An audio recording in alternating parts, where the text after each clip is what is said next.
Yan, good morning sa ating lahat.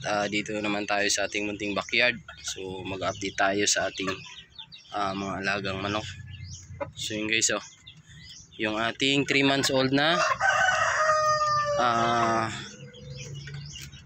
Belgian Shamu. So flat comb din yan guys. So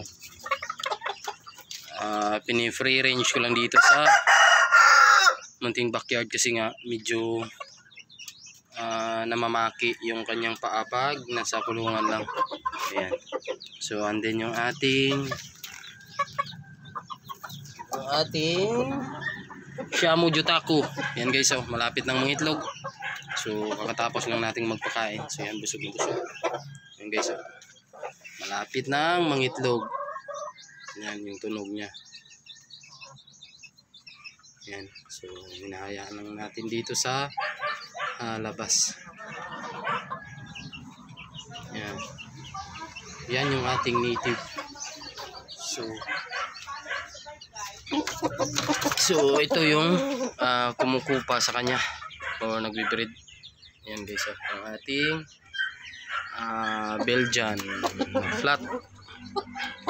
Yan guys. Yan. So hindi ko muna sila pinagbabad kasi nga masyadong bata pa yan guys.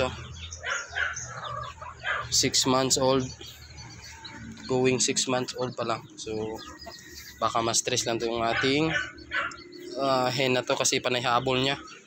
Yan. So inayaan ko lang dito sa labas.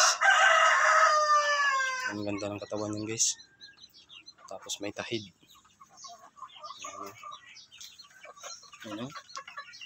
Yan.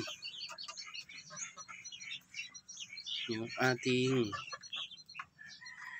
Shamu Jutaku. Yan guys.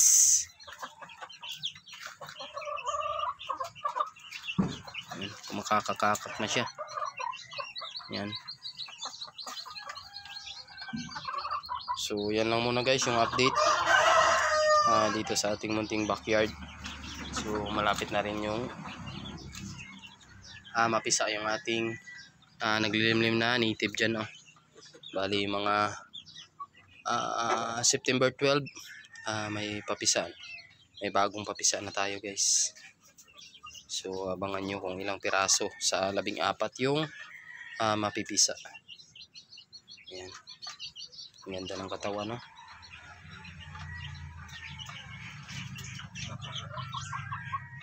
So yun lang guys for today's vlog at maraming thank you sa inyong lahat.